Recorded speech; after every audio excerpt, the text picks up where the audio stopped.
একটি গ্রামে এক কৃষক ছিল, যার নাম ছিল রামু।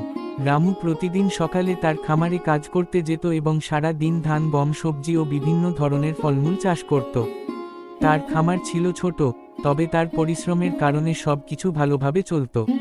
রামু জানত যে কৃষি একটি কঠিন পেশা, কিন্তু সে ছিল দৃঢ়প্রতিজ্ঞ এবং আত্মবিশ্বাসী। গ্রামে তার সবার সাথে ভালো সম্পর্ক ছিল। প্রতিবেশীরা কখনো যদি কোন সাহায্য প্রয়োজন পড়ে, রামু তাদের পাশে দাঁড়াত। সে মনে করত, আমরা যদি একে অপরকে সাহায্য করি, তবে গ্রামটা আরও উন্নত হবে।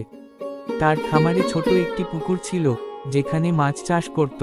মাছের চাষ তাকে কিছু অতিরিক্ত আয় দিত এবং তার পরিবারকে ভালোভাবে চালাতে সাহায্য করত।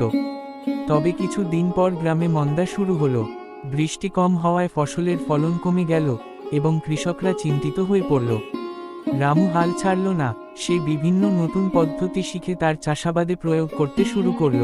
তার পরিশ্রমের ফলস্বরূপ তিনি আবার ভালো ফলন পেতে শুরু করলেন।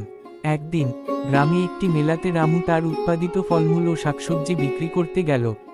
সেখানে সে অন্যান্য কৃষকদের সঙ্গে কথা বলেছিল এবং নতুন কিছু প্রযুক্তি ও পদ্ধতি সম্পর্কে আলোচনা করেছিল। এর ফলে গ্রামেও কৃষি উৎপাদন বাড়তে শুরু করে এবং গ্রামটি আবার ভালো অবস্থানে ফিরে আসে। রামু মনে করেছিল, সত্যিকারের সুখী জীবন হলো নিজে পরিশ্রম করা এবং অন্যদের সাহায্য করা। তার এই মনোভাব শুধু তাকে সফল করেছিল, বরং পুরো গ্রামের জন্য এক নতুন আশার আলো হয়ে দাঁড়িয়েছে।